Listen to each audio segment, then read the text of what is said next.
Voilà, donc c'est la suite de la vidéo précédente où je parlais donc dans la possibilité de placer un tableau croisé dynamique sur la même feuille qu'un autre, donc par exemple pour le profil.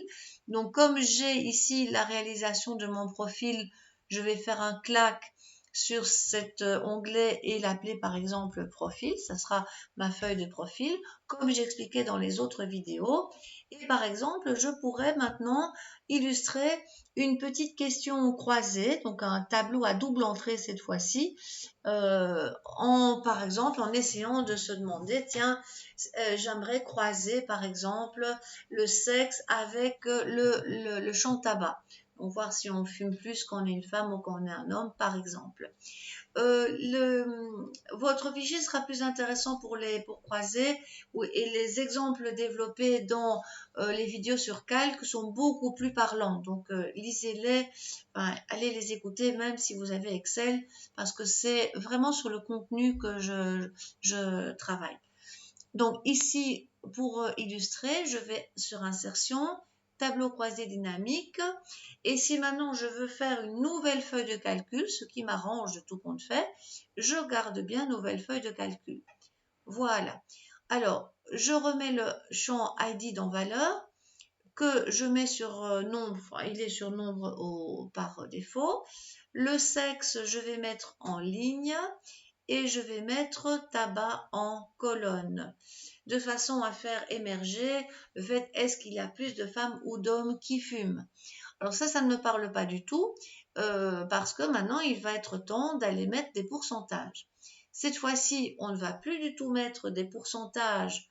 Donc pour rappel, c'était dans paramètres de champ de valeur, dans afficher les valeurs, et on va faire un calcul, mais au contraire des fois précédentes, on va aller chercher le pourcent, j'y arriverai parce que je le cherche, je crois qu'il est au-dessus plutôt, voilà, pourcent du total de la ligne, je clique sur OK, et c'est exactement ça que je veux.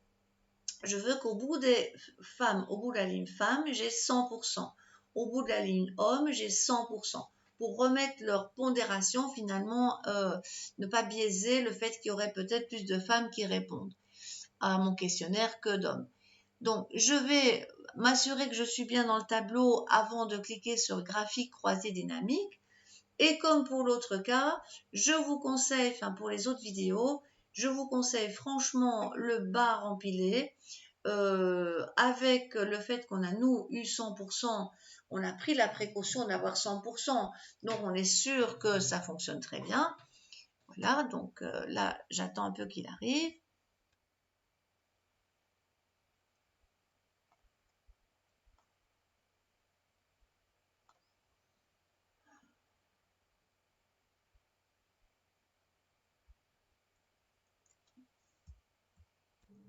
Voilà, donc là je continue, il est arrivé.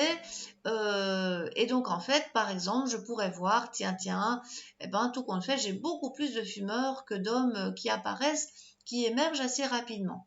Il y aura peut-être des problèmes, des personnes qui n'ont pas répondu, ça c'est champ vide, tout ça c'est des modifications de graphique.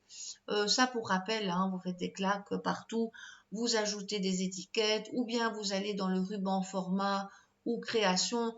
Ça j'en parle un peu plus dans mon syllabus. Donc pour rappel, vous pouvez également faire en fait les 10 tableaux. Il y a 10 tableaux croisés dynamiques, ce sont les mêmes en fait. C'est le fichier d'exemple qui est sur la plateforme aussi, donc cours à télécharger. Et alors du coup, vous voyez comment on peut élaborer au fur et à mesure des paramètres intéressants. Mais j'ai à peu près fait la transposition entre les explications de Calc et d'Excel, donc vous devrez être capable de vous lancer sur votre analyse croisée. Et pour rappel, les explications de fond sont dans le début de la playlist. Donc allez voir, même si on parle de Calc, c'est quand même pour vous.